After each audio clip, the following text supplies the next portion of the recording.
सिद्धेभ्यः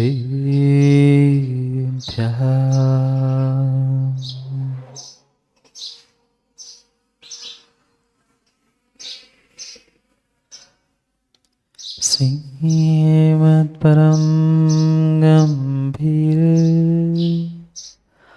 स्याद्वान्मोघलाञ्छनम् जियात्रैलोक्यनाथस्य शासनं जिनशासनम्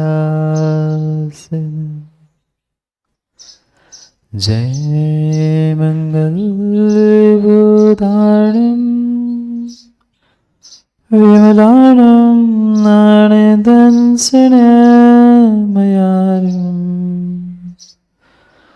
त्रैलोक्यसेयारम्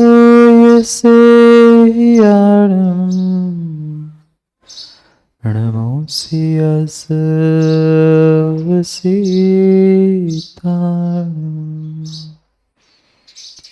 नमो हरिहन्तारम्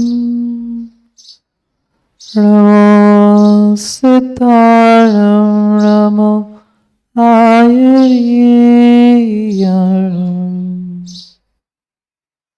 नमो वत्सायारम् नमो गुरोये सर्वसाहु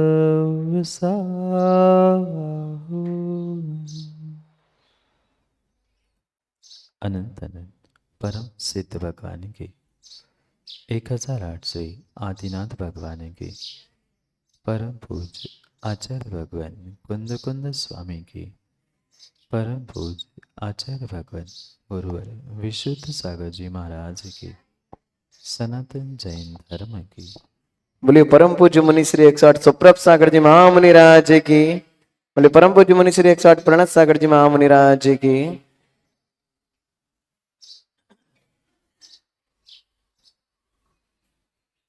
अंतिम निर्देश वर्धमान स्वामी के शासन में हमसे विराजते और उनकी यह पावन पीयूष देशना हम सभी के लिए परम उपकारी है।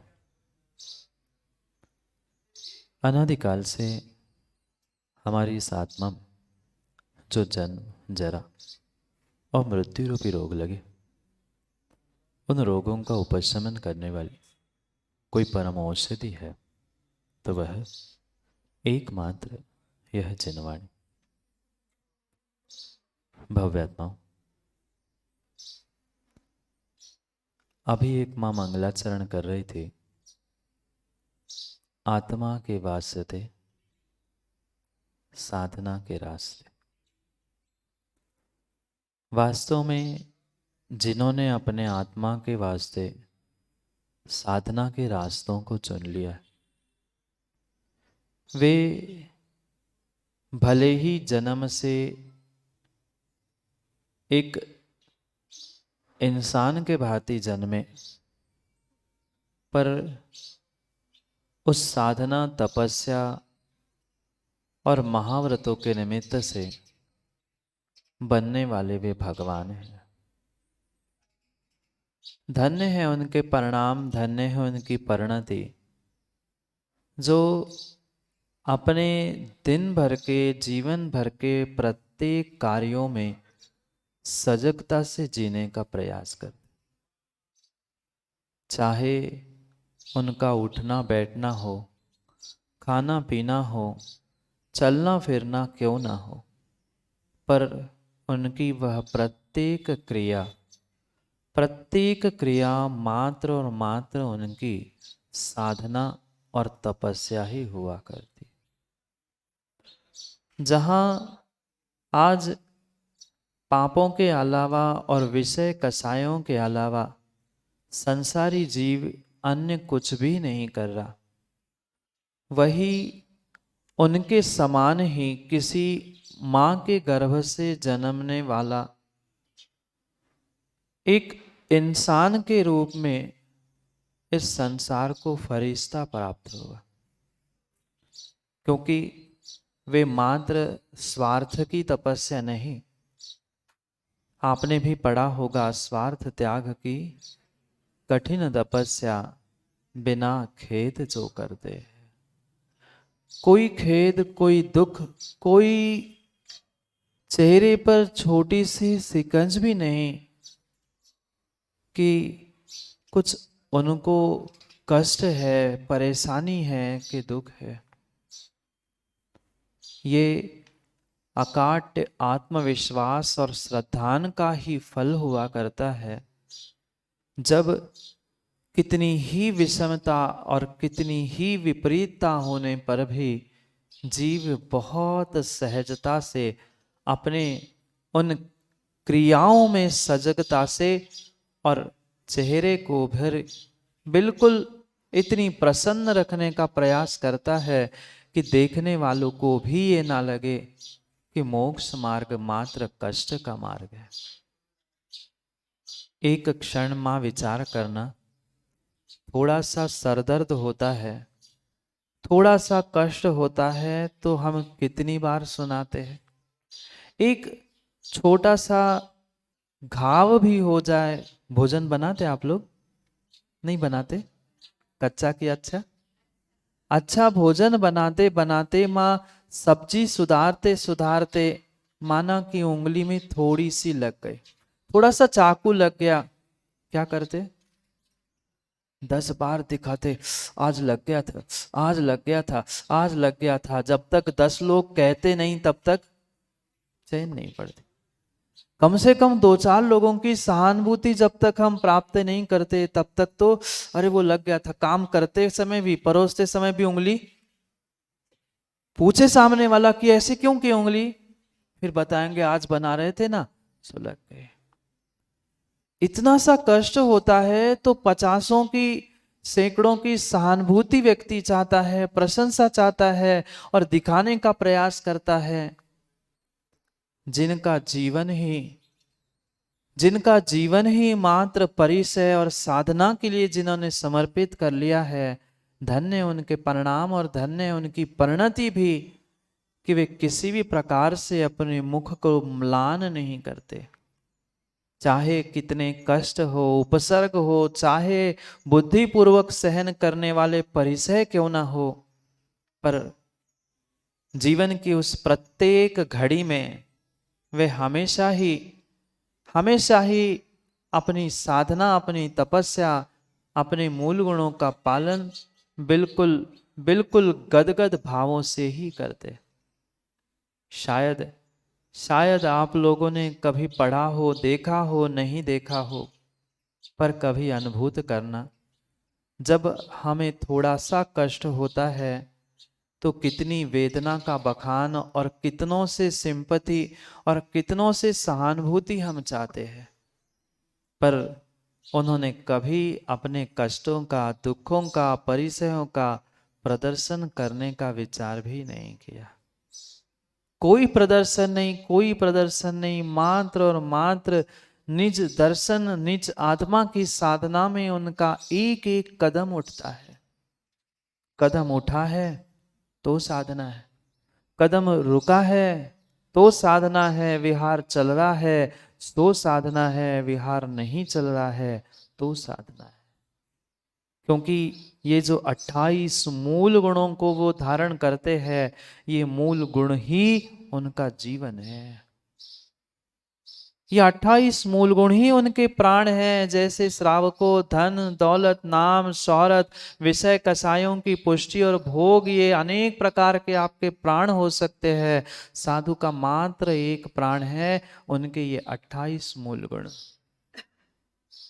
वे अपने प्राणों से भी अगर किसी को चाहते हैं और प्राणों से भी किसी की रक्षा करते हैं, तो 28 प्रणों को जो उन्होंने धारण किया है, वे 28 प्रण आपके उन 28 विषयों से महान हैं। मां इंद्रियों के विषय जानते होंगे ना, 27 और एक मन का 28। कहाँ आपके 28 इंद्रिय विषयों की परिणति और कहाँ 28 मूल गुणों की उनकी जागरूकता। आपको एक विषय समय पर नहीं मिलता है तो कितनी आकुलता, कितने ऊपर नीचे परिणाम होते हैं। जितने जितने मनोज भाई आपको 28 विषयों के एक विषयों की कमी में ऐसे लगता है कि आज मुझसे कुछ छिन गया। एक समय भोजन सही नहीं मिलता, एक समय पर वह पंखा कूलर नहीं चलता, तो फिर कैसे आकुल व्याकुल परिणाम होते हैं। आपके तो आकुल व्याकुल परिणाम होते हैं एक विषय नहीं मिलने पर, और एक महाव्रतों में धोखे से भी दोष लगने की संभावना होती है तो उनके भी प्राण निकल जाते हैं। भले ही आत्मा और शरीर से वे प्राण निकले नहीं निकले, पर इन 28 मूल गुणों को जिन्होंने प्राण मानकर अपने हाथों पर प्राणों को लिया है, वे धन्य है धरती के देवता, जिनकी प्रत्येक परिणति होश पूर्वक होती है।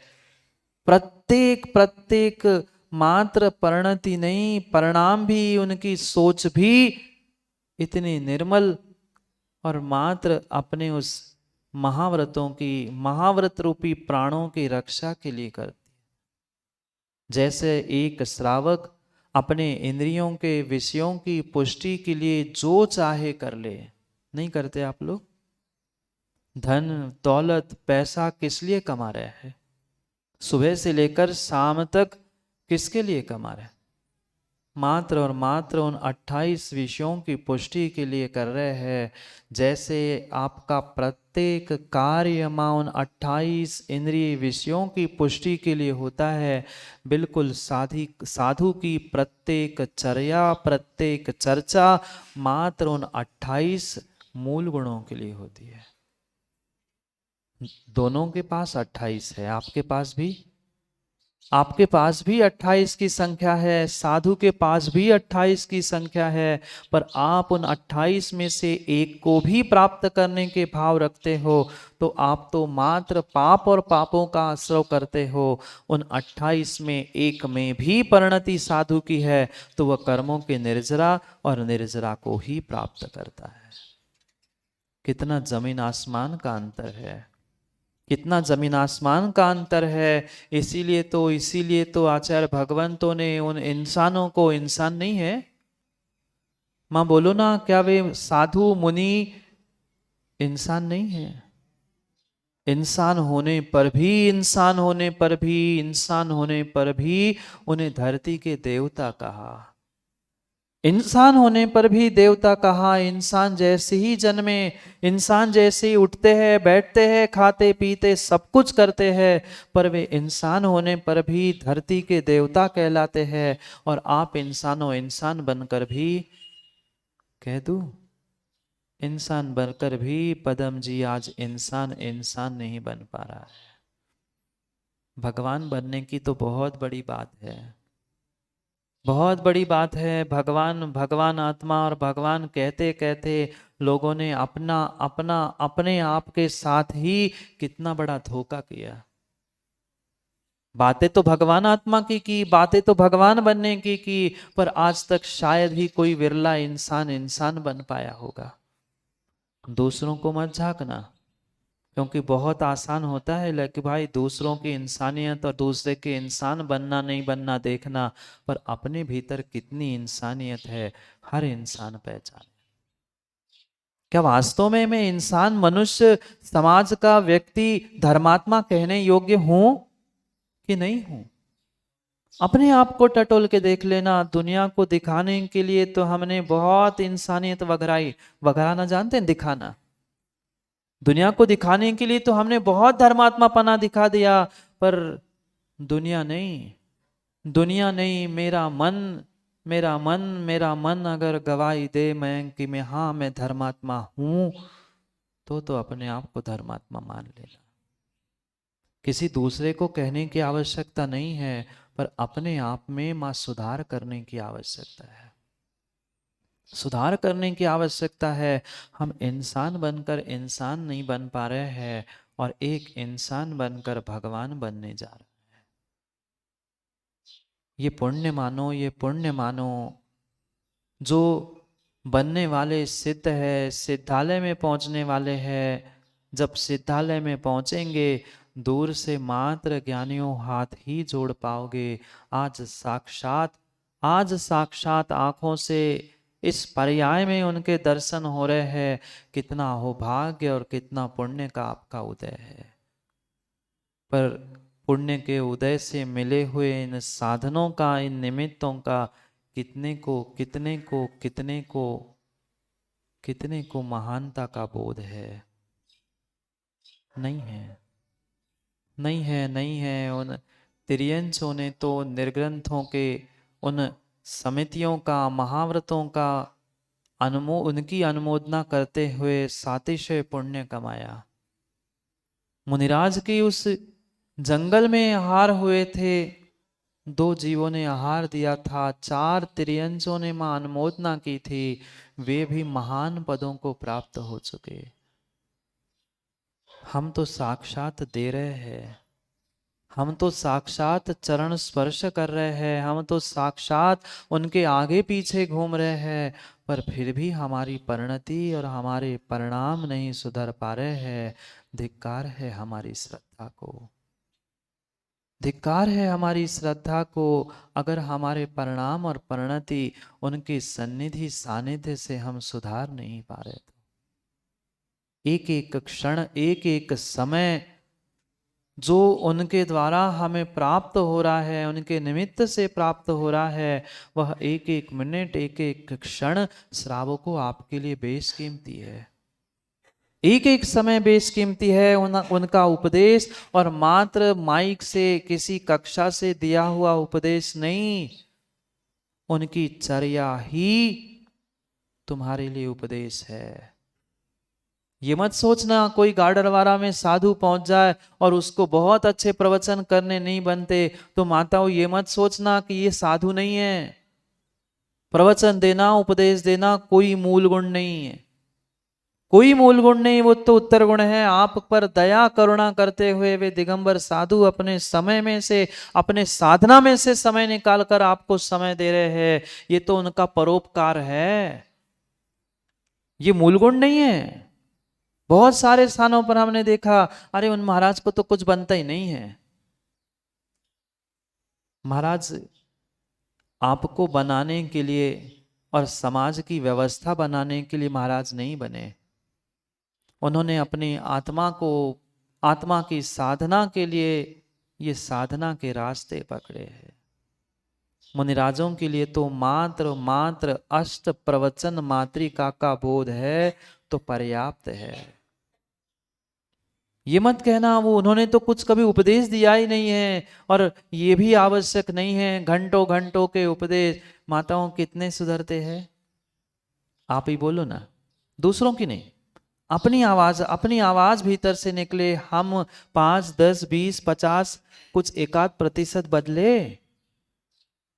दुनिया की छोड़ो, घंटों घंटों के आज पहली बार उपदेश सुन रहे क्या? कितने वर्षों से बड़े बड़े दिग्गज आचार्य भगवंतों की तो देशना हमने सुन ली, पर नाना कितनों का सुधार हुआ? कितने सुधर पाए? सुधर जाते तो यहां आते? नहीं आते। साक्षात तीर्थंकर की वाणी भी कई बार सुनी। समोसरण में भी वकील साहब पहुंचे, पर फिर भी दिव्य देशना श्रद्धा से नहीं सुन पाए, दिव्य देशना नहीं सुन पाए।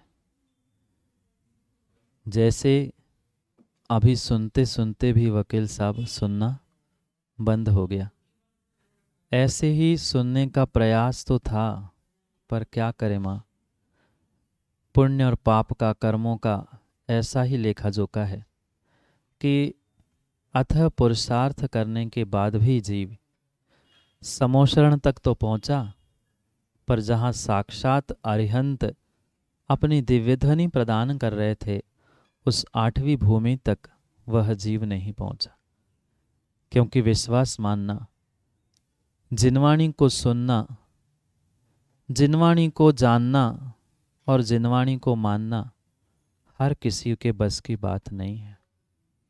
आचार्यों ने तो इतना तक कहा कि जो मिथ्या दृष्टि अभव्य जीव है उनके लिए कभी भी उपदेश नहीं हुआ करता, और जो सम्यक दृष्टि होता है वही उस 8वें भूमि में पहुंचते हुए भगवान की दिव्य ध्वनि का पान कर पाता है।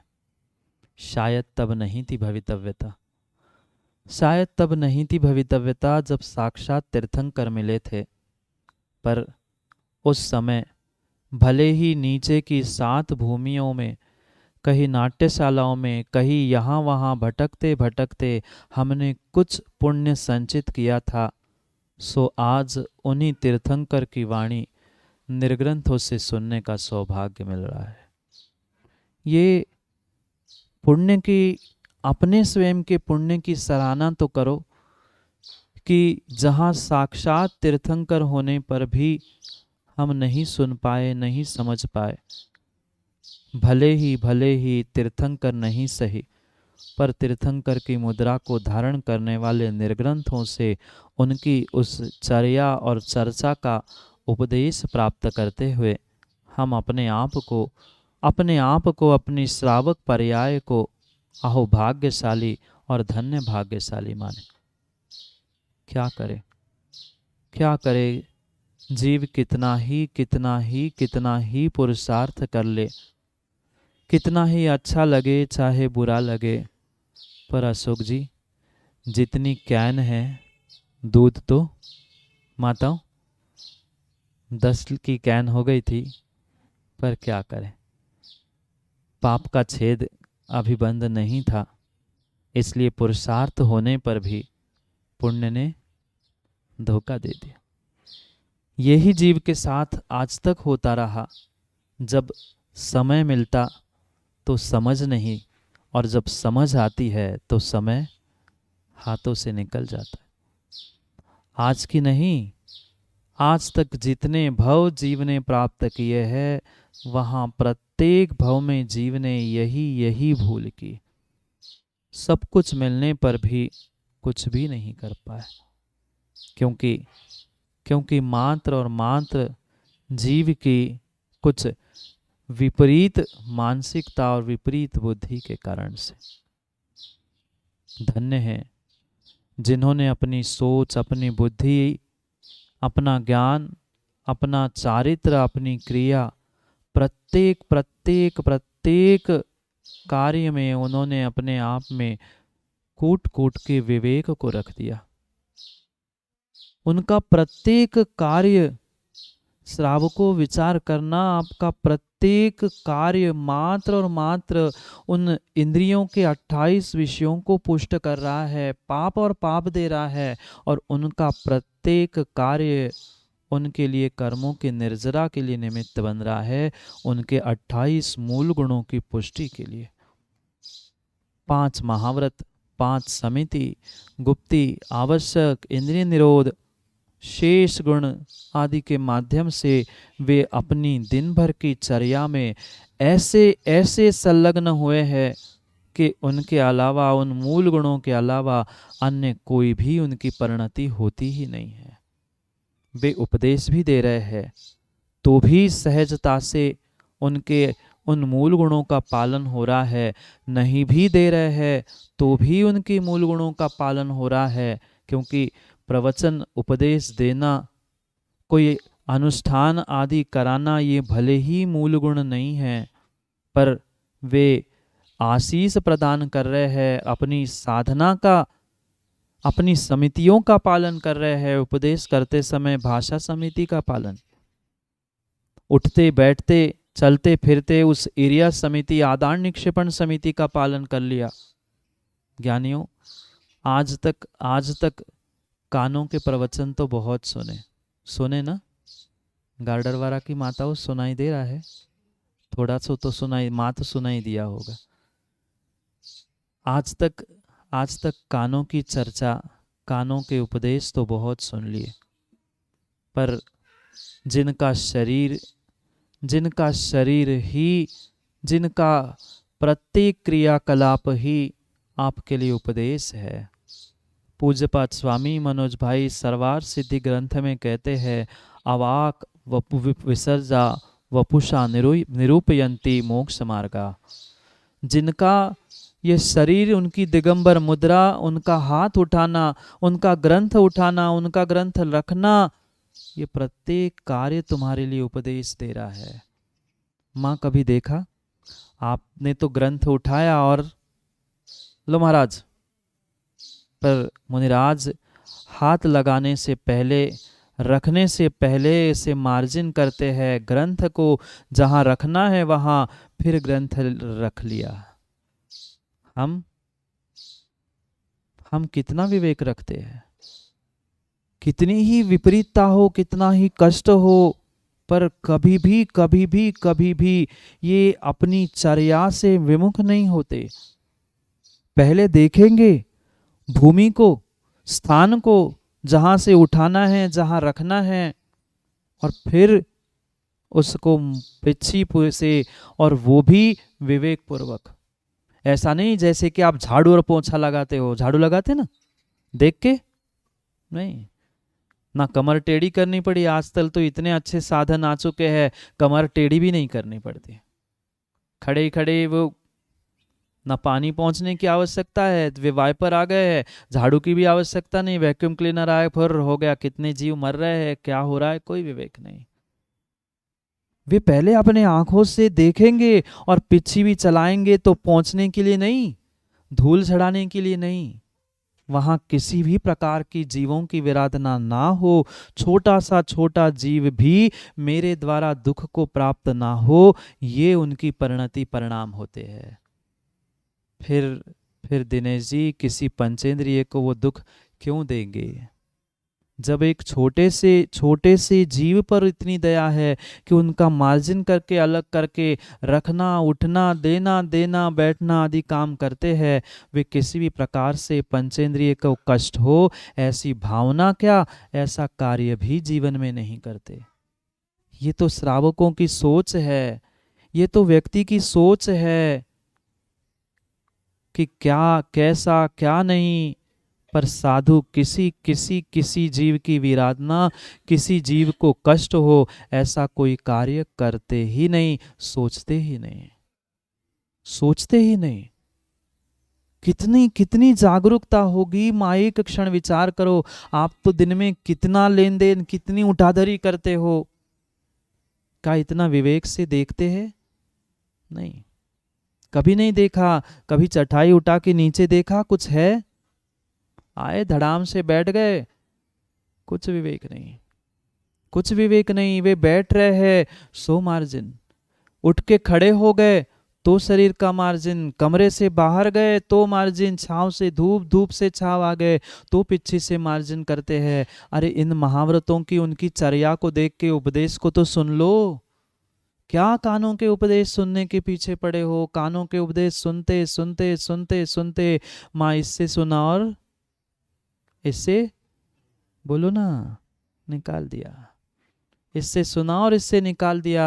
आंखों के उपदेश सीधे हृदय में पहुंचेंगे, आंखों के उपदेश सीधे हृदय में पहुंचेंगे, सीधे अंदर तक पहुंचेंगे।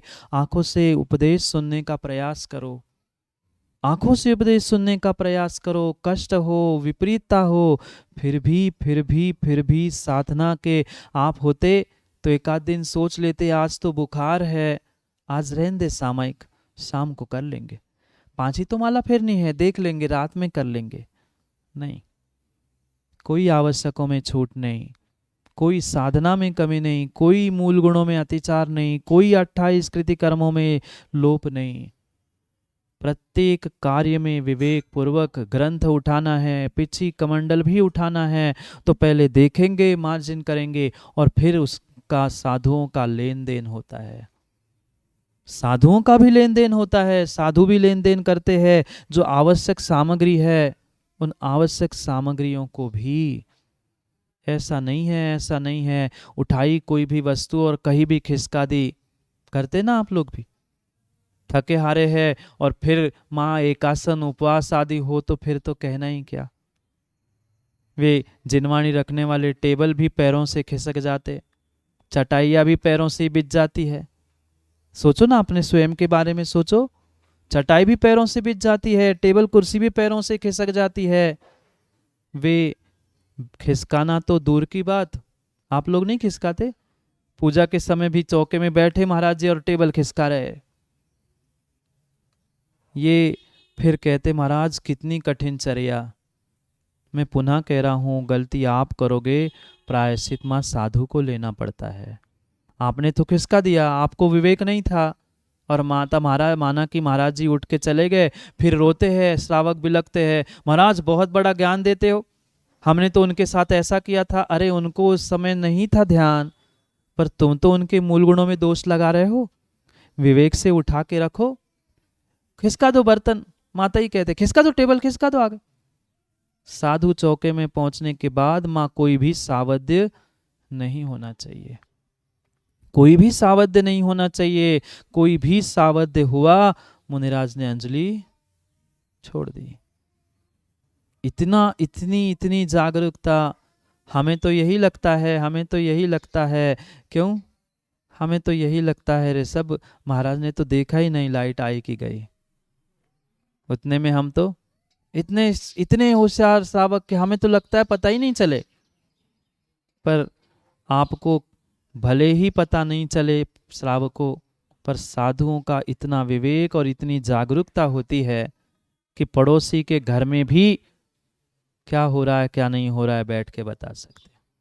बताएंगे नहीं, पूछने मत आना, नहीं तो मेरे पास लाइन लगाओ, महाराज बताओ हमारे घर में क्या हो रहा है। जानने के बाद भी बताना जरूरी नहीं है, पर समझना, कहने का अभिप्राय ये है कि इतनी जागरूक, इतनी विवेक पूर्वक उनकी चर्या हुआ करती है। दौलत राम जी दो पंक्तियों के माध्यम से छठवीं धाल के तीसरे पद्य में इसी विषय को समझाने का प्रयास कर रहे हैं। सुचि ज्ञान संयम उपकरण लखिके गहे लखिके धरे, निर्जंतु थान विलोकतन मल मूत्र श्लेषम परिहरे। कितना विवेक। सुचि ज्ञान संयम उपकरण, ये ज्ञान का संयम उपकरण, वह सुचिता का उपकरण, संयम का उपकरण, यानी पिच्छी, कमंडल, जिनवाणी, लखिके गहे लखिके धरे। लखते हुए देख के नहीं लिखा, क्या लिखा पंडित जी ने? देख के नहीं लिखा, देख के लिखते, लखिके, लखकर। मां अंतर समझना, देखना और लखना। आंखों से ऐसे देख लिया आपने सामान्य रूप से, पर गौर से देखकर पुनः पिच्छी से मार्जिन करते हुए फिर गहे और धरे, लेंगे और रखेंगे। कितनी कितनी कितनी सावध चर्या है। प्रतिपल प्रतिपल लेना, उठना, धरना, प्रत्येक क्रिया में वे पिच्छी से मार्जिन, और उसके पहले देखना, और मात्र देखना नहीं, विवेक पूर्वक देखना, विवेक पूर्वक मार्जिन करना। निर्जंतु थान विलोक, निर्जंतुक थान में ही वे देख कर ही तन मल मूत्र श्लेष्म परिहरे। शरीर से मल तो निकलेगा, शरीर है वो अपना कार्य करेगा, श्लेष्मा नाक का, कान का, मुख का, उदर का, सब मल का विसर्जन तो वे करेंगे। पर ज्ञानियों, उनके मल विसर्जन में भी वे कर्मों की निर्जरा करते हैं, और आप मल विसर्जन करते हुए भी कर्मों का मल आश्रवित करते हो। सोचो, विचार करो, जो जिस संडासे में सुबह सुबह आप गर्म मल विसर्जित करते हो, कितने असंख्यात जीव उस नाली में है, वह कब का पानी उसमें भरा है, और आपके पेट का गर्म मल उसमें गया। जीवों की विराधना नहीं हुई होगी ना? कितने असंख्यात जीवों की विराधना हो चुकी होगी। एक छोटे से मल के विसर्जन के पीछे वे स्थंडिल निर्जंतुक भूमि में मल का विसर्जन करते हैं। नीचे किसी षटकायिक जीवों की विराधना तो नहीं हो रही, कोई चींटी, कोई कुछ तो नहीं हो रहा, किसी का घात तो नहीं हो रहा। और श्रावकों, हम उनकी उन समितियों का पालन भी नहीं करा पाए। किस बात के आप श्रावक? ये इसलिए आप लोगों को, युवाओं विशेष करके समझने की आवश्यकता है कि उनकी चर्या का परिपालन आप ही लोगों को करवाना है। उनको कहने की आवश्यकता नहीं पड़नी चाहिए कि भाई कुछ शौच की व्यवस्था है कि नहीं। साधु नगर में आता है और लकी फिर उसके बाद तुम्हारी व्यवस्था बनती है। सोचना विचार करना, हम साधु को रोकना तो माताओं चाहते हैं, पर उनकी अनुकूल व्यवस्था हमारे पास कितनी है। वे तो कभी अपनी अनुकूलता प्रतिकूलता मुख से कहेंगे नहीं। लगे हुए अतिचारों का वो तो प्रक्षालन चारित्र के माध्यम से, प्रायश्चित आदि के माध्यम से वे तो कर लेंगे, पर आपका क्या होगा। हमें हमें अगर साधु को बुलाना है तो उसके पूर्व ये विवेक रखने की आवश्यकता है कि हमें करना क्या है।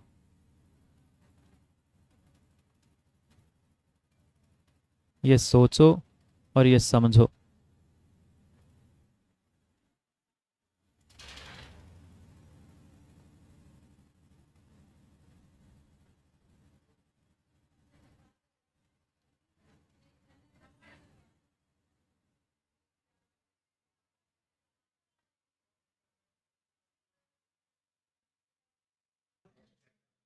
इसलिए ज्ञानियों ध्यान रखना, अगर हमें कुछ प्राप्त करना है, उन तपस्वियों का माताओं सन्निधि और सानिध्य को प्राप्त करना है, तो श्रावकों आपको भी कुछ तपस्या साधना करनी पड़ेगी, तभी ऐसे साधकों का सानिध्य प्राप्त हो सकता है।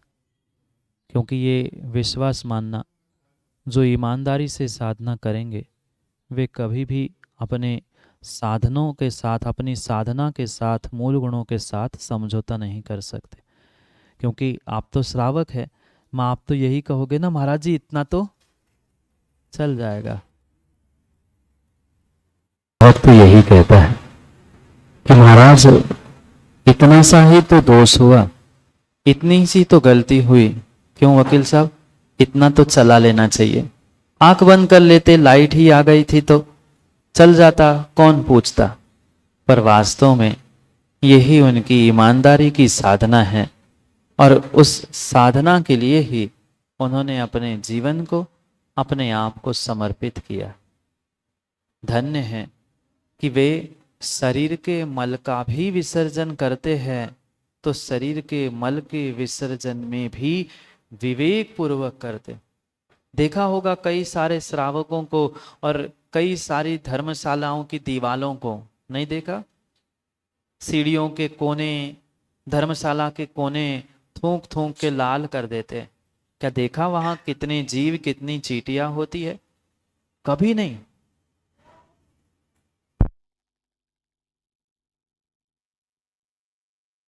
का विसर्जन भी बहुत बहुत विवेक पूर्वक करते। जहाँ श्रावक मात्र और मात्र प्रमाद से युक्त होकर चर्या करता है, कहाँ थूकना, कहाँ उठना, कोई विवेक श्रावक के पास नहीं होता। पर धन्य है वे धरती के देवता जो प्रत्येक क्रियाओं में विवेक के साथ पुरुषार्थ करते। ऐसे उन निर्ग्रंथ मुनिराजों के चरणों में हम शतशाह दूर से नमन करें कि धन्य है उनकी चर्या, धन्य है उनका पुरुषार्थ, धन्य है उनका जीवन, जो मात्र और मात्र उस अहिंसा के परिपालन के लिए हुआ करता है। क्या करें, समय आपका हो गया है। कल पुनः समय पर, समय की बात के लिए समय पे समझने का प्रयास करते हैं, क्योंकि जितनी कैन होगी माँ, दूध तो उतना ही आएगा, जितना पुण्य होगा उतना ही द्रव्य हमें प्राप्त होगा। इसलिए समय पूर्ण हुआ, कल पुनः समय पर, समय की बात के लिए हम उस समय सारभूत भगवान आत्मा, चैतन्य धाम, धरती के देवता, निर्ग्रंथ मुनिराजों की उस चर्या के बारे में चर्चा करने का प्रयास करेंगे। उन दो समितियों के माध्यम से आज संक्षेप में उनकी चर्या समझने का प्रयास किया। आदान निक्षेपण समिति यानी साधुओं का लेन देन भी विवेक पूर्वक होता है, और मल का विसर्जन उच्चार पस्वर्ण खेल श्रवण समिति, वह जो अंतिम पांचवी समिति है, उसका भी वह बिल्कुल विवेक पूर्वक ही पालन करते हैं। ऐसे 28 मूल गुणों को 28 मूल गुण रूपी प्राणों को धारण करने वाले उन धरती के देवताओं को उनकी चर्या और उनकी चर्चा पुनः समय पर करेंगे, क्योंकि समय पे किया गया काम समय को दिलाता है। बोली भगवान महावीर स्वामी की।